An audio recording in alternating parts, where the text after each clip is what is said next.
Ah, sieges, the set pieces of many a fantasy role-playing game, the way that we battle to protect ourselves or the battle to take what belongs to somebody else. These are oftentimes misunderstood, but equally exciting, and today, we're talking all about sieges. Hello everybody and welcome back to Desks and Dorks. I am Kyle, I am the Dork. Couple things, the YouTube pleasantries, liking, sharing, commenting, subscribing, those go a massively long way in helping to support the work that myself and the rest of the team here at Desks and Dorks do. If you really want to help us out, the single best way to do so is to purchase our games. You can do so over at itch.io if you like a PDF, or anywhere in the description below. Any of those places will take you to physical retailers if you would like a physical copy of our RPGs.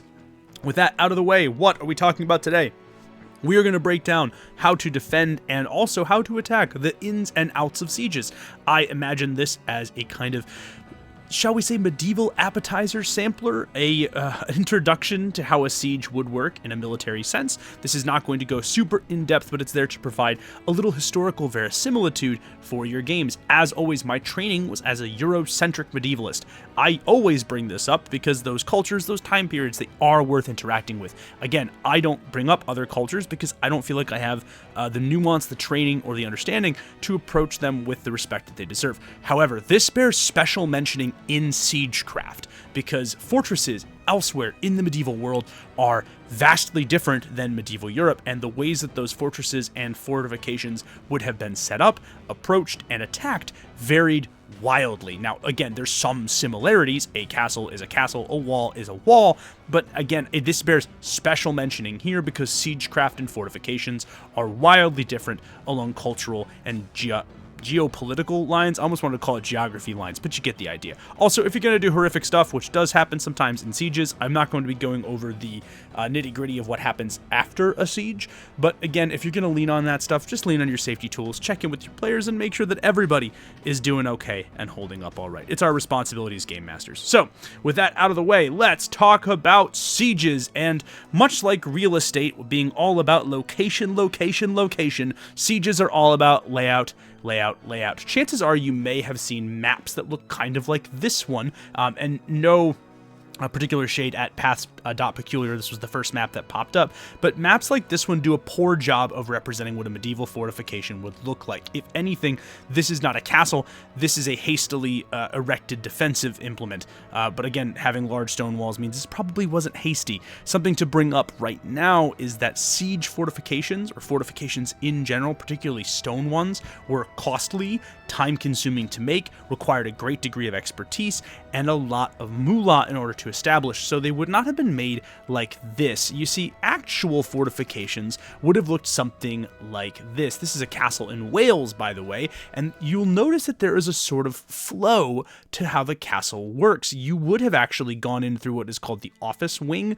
essentially, into the court, and then passed through the hall, into the fountain court, and then eventually up into the actual great tower area itself, and all of those different areas would have been on different elevations.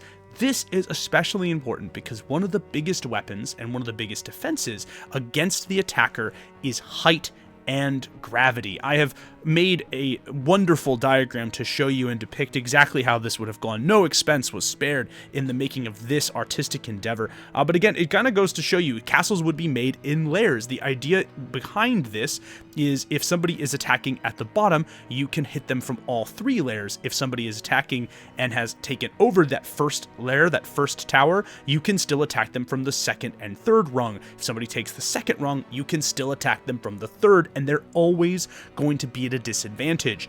This was key and core to every single medieval castle and fortification that we're going to be talking about today. If you, as a game master, a world builder, an artist, fail to understand the importance of gravity and layers in how you structure a castle, that is going to be an issue. The reason I've used that first illustration to illustrate why it's not particularly great, there's no layers. Everything is around the same height, and that is a big no-no, because at some point the person building a fortification assumed that parts of the fortification would be taken over and that they would need to counterattack or hold against, sorties or attacks from other parts of the fortress proper. This is essential to understanding. Another thing that we need to talk about really quick is this lovely diagram. Again, no expenses were spared in the making of this video, but we're going to assume that lovely little hexagonal shape in the middle of it, or actually I think that's a hexagon.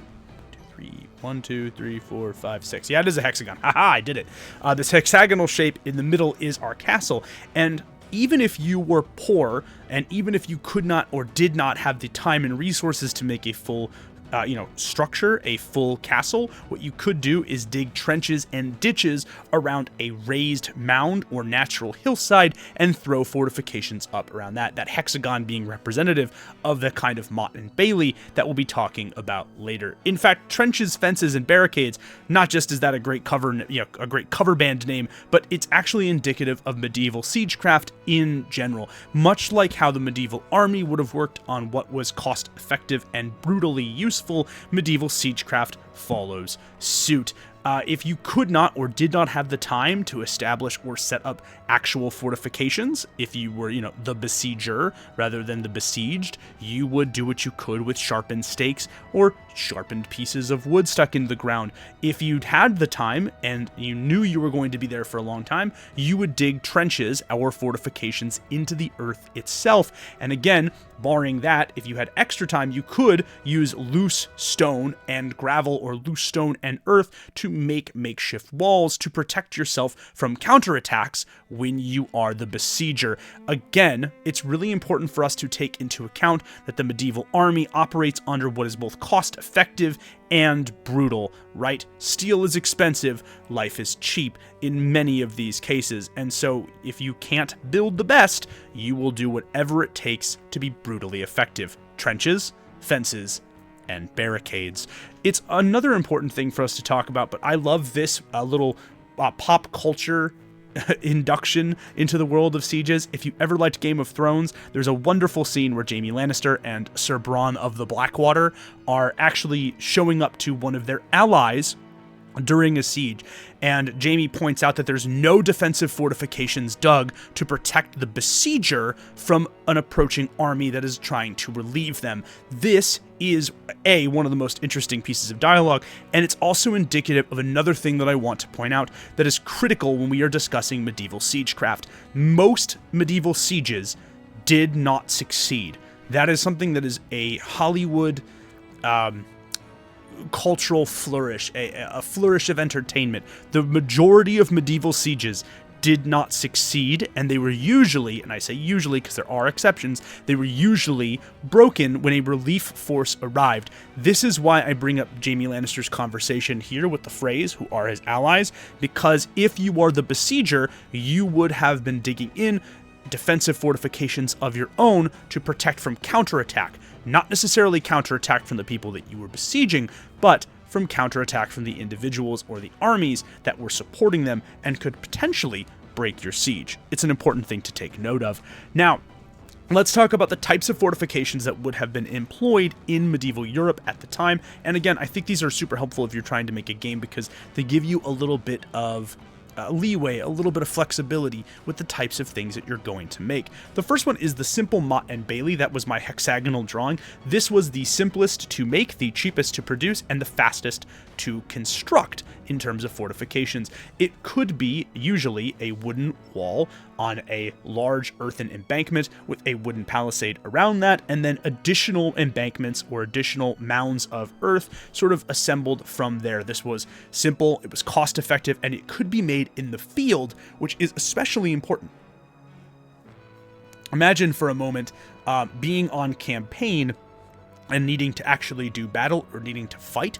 You could, theoretically, actually wind up throwing one of these up while you're on campaign to protect yourself, and this actually does happen numerous times in medieval sourcebooks and in medieval histories, where an army is out on the field and they find themselves having to quarter down for the winter or needing to hold a specific point, and a motte and bailey is constructed. Again, cost effective, cheap to make, and quick to construct. this is the advantage of a Motte and Bailey, and it certainly works when you are fighting against a numerically superior force, but you've got time to prep. Again, prep time is king. Keeps. Now, here's the other thing. I'm not talking about the men's healthcare website here when I talk about keeps, but a keep is specifically referring to a stone fortification, specifically a stone tower or interconnected series of smaller towers. So this often gets misused in like traditional fantasy and in even some of the D&D source books, or even some traditional fantasy role-playing games of other ilk. Traditionally speaking, a keep is a part of an existing castle. You could, I suppose, theoretically make a fortified tower and call it a keep and then just throw it up by itself, but this does appear to be a misnomer in that sort of usage. So if you're going to have a keep, it is not its own typical thing. It is part of a castle, a specific part of that castle, usually, again, those fortified stone structures or fortified stone towers within the castle itself. I suppose if you wanted to take some liberties, you could, again, throw out a keep, but I don't know if it would be more effective. It seems like it'd be less effective than a simple Motte and Bailey, so something, of course, to take into account. And last but certainly not least, we have the castle proper. These are an incredible, I mean, look at that. That's just glorious to gaze upon, but these are in general very costly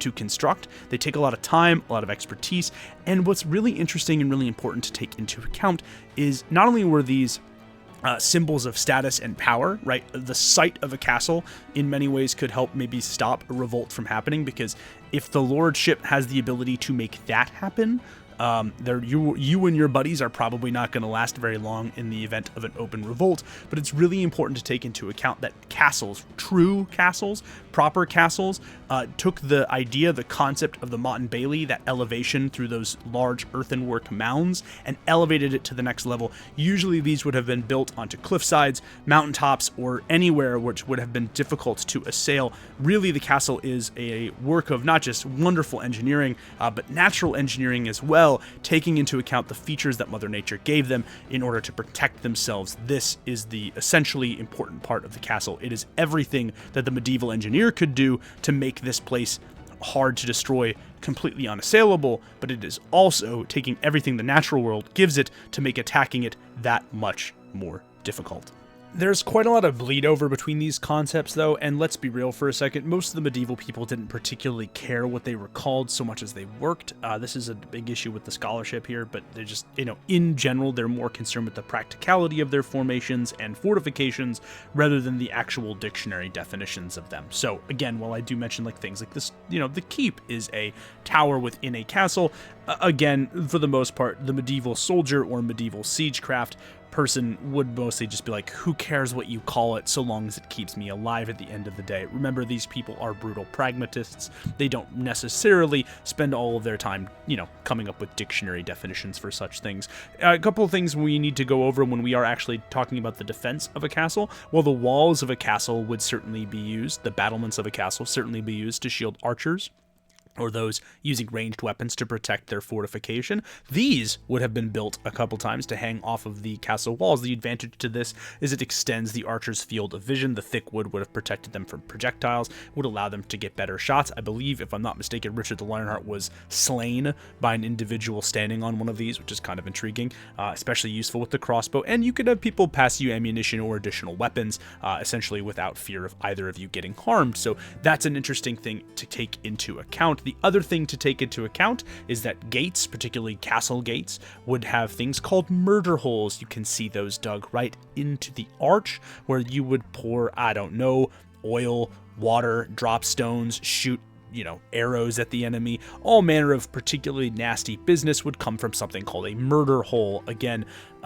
Murder Hole, another great cover band name, but you get the idea. The most important thing about this was that it allowed the defender of the castle to destroy or at least eliminate someone beneath them without fear of counterattack. And last but certainly not least, we need to talk about how some, particularly individuals would defend themselves. You could just drop rocks or other heavy things on the person attacking you. This is actually something that comes up fairly common, but this is not hard to imagine. Bits of metal, stone, in some cases, parts of the castle that were destroyed were all used to drop on top of enemies as they are assailing you. Again, brutal, Cost-effective and efficient, those are the words of the day, particularly if you are the defender. And last but certainly not least, a couple things to discuss.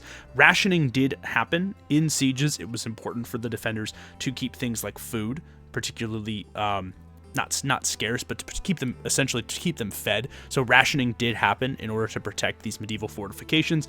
But I thought the thing that I liked the most was the idea of fire brigades. So women, children, and non-combatants would have been used to actually help put out fires in order to, stop the buildings inside of a castle or fortification from, catching fire or for that fire spreading. It was actually one of the ways that they were seen to help out and to assist with the defense of a castle or a fortification when they otherwise would not be expected to do so.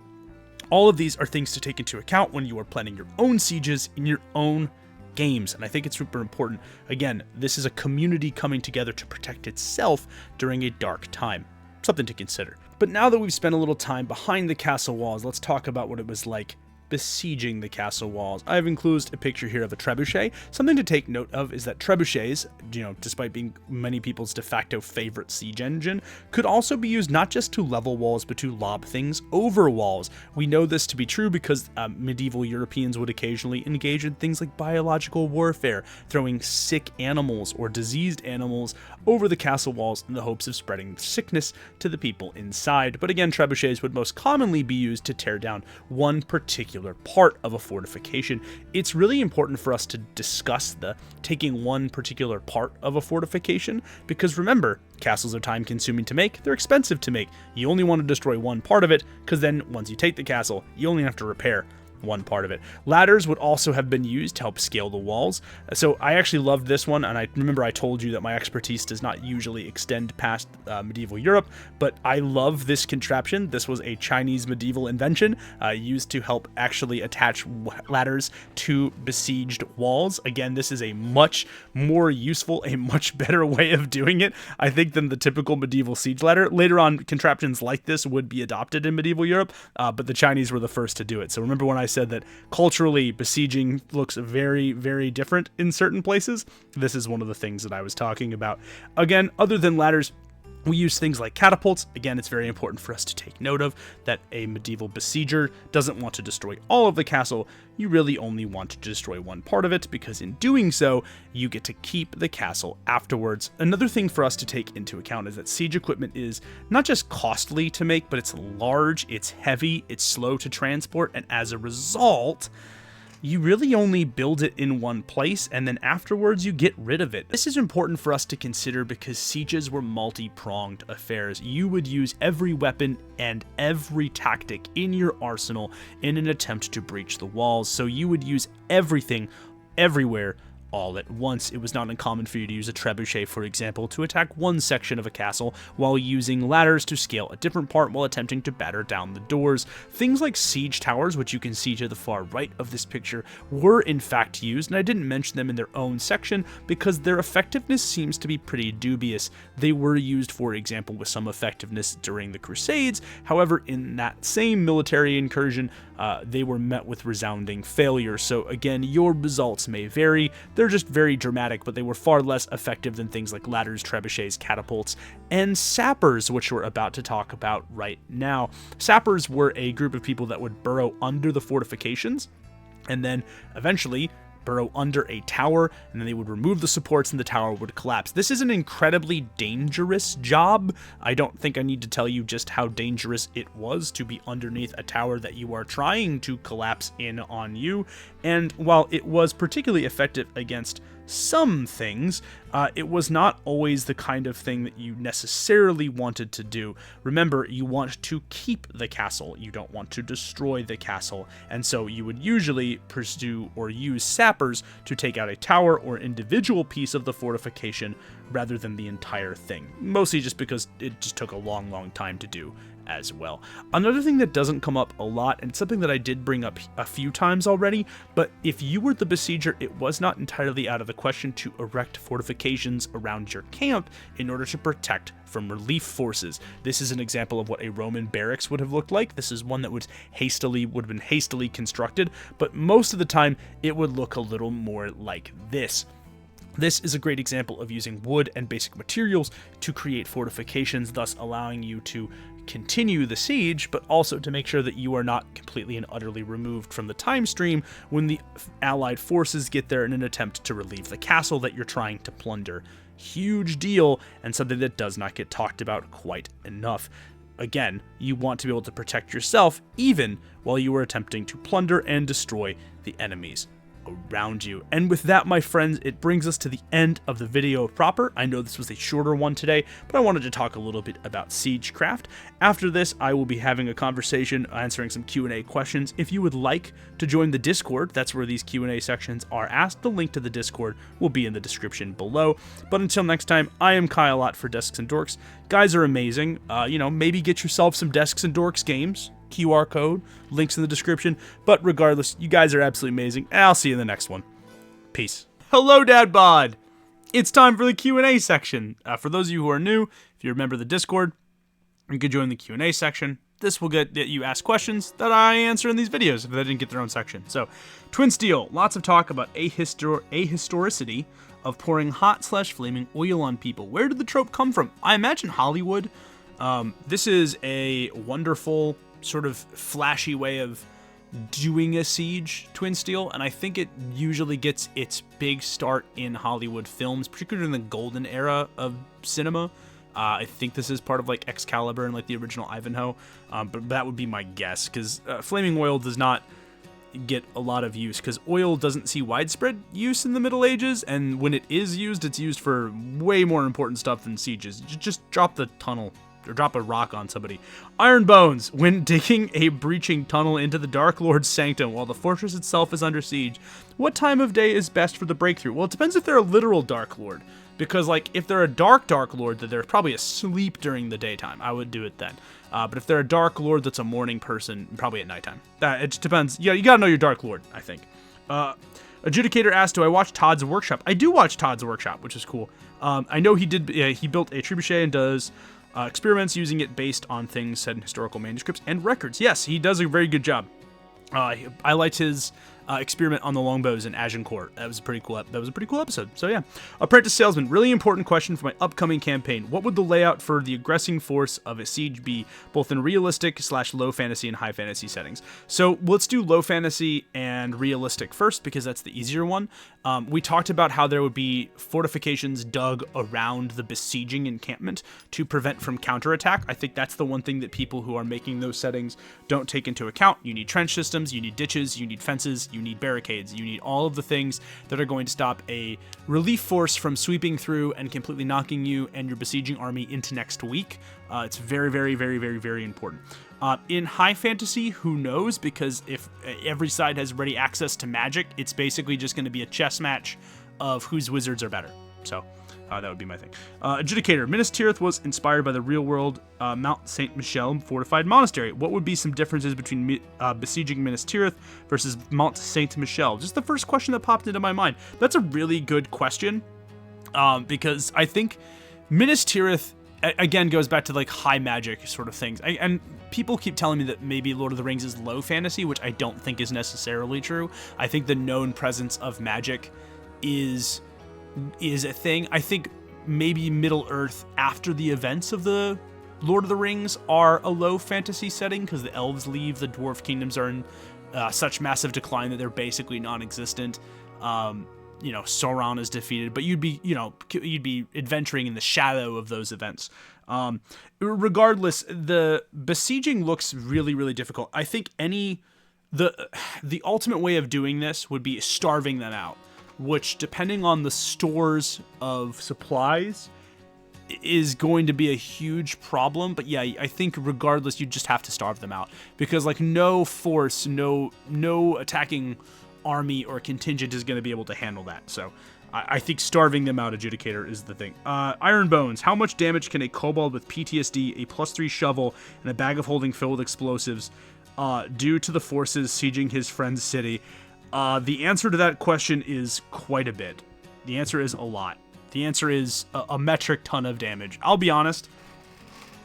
I think the one thing about kobolds that continues to impress me is just how absolutely unhinged they can be, and I kind of love that in terms of fighting.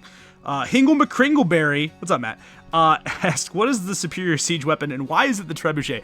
I think, I'll be honest, the superior siege weapon is ultimately the one that works. And like the trebuchet is the best siege weapon, but something to consider is that you a lot of times wouldn't be bringing that with you. You would be making it at the siege. And so, you know, a trebuchet is far better, but it's a far more complex machine to assemble.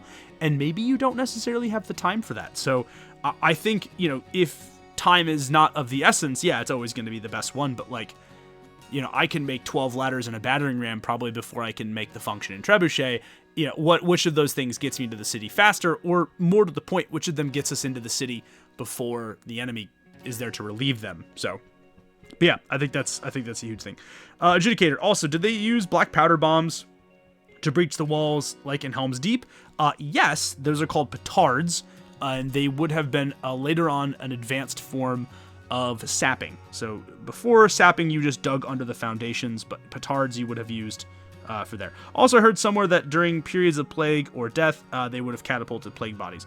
This is true. I don't know the efficacy of that tactic, which is something that I think is just not something that actually, you know, is the thing that we know too much about. So in any case, boredom and starvation, by the way, Carl, who from Carl Makes Stuff, brought that up as a fantastic one. Chris Bates asked, medieval sieges, how many were broken by illicit entry through the sally port versus how many were broken by siege artillery? This is an interesting one. So again, the majority of sieges are not broken by entry through the sally port. They would have been broken by the siege weapons, but the majority of the sieges happen when the enemy surrenders, or when there is somebody inside that essentially opens the gates and lets them in. Surrender was a far more common thing because you were being starved out. Carl Makes Stuff brought that up. But yeah, boredom and starvation are huge. Obviously talking a little bit, Chris also asked sapping and undermining versus poisoning and plague, which works better. Sapping and undermining because we don't know the efficacy of plague weapons. Adjudicator asked that a little bit earlier, but we don't know the efficacy of those sort of plague ammunition that would have been used. We know that it was used, but we are not, at least none of the sources that I could find were sure of its effectiveness. So especially when the black powder stuff gets involved and petards start being used, I know that's it. But yes, that is very, very true. Carl Makes Stuff at Claw. Are you going to mention the bit in the Fourth Crusades where an angry priest with a knife crawled through a breach to attack the enemy while his older brother was trying to drag him back by his ankles? No, but Carl, I think you and I should do a video on that at some point. I think that would be an excellent idea. And one last thing, Carl suggested reading The Siege of Malta 1565 by Francisco Balbi de Correggio, which is an English translation by Bradford, which is a wonderful account of a 3-month-long siege of Malta in 1568. So we'll end our Q&A section with a little reading recommendation. But with that out of the way, that is the end of the Q&A section. Again, folks, thank you all so much for watching, if indeed you still are. Again, all the pleasantries, all the game buying, all of that helps out a ton. But until next time, I am Kyle at For Desks and Dorks. You guys are absolutely amazing, and I'll see you in the next one. Peace.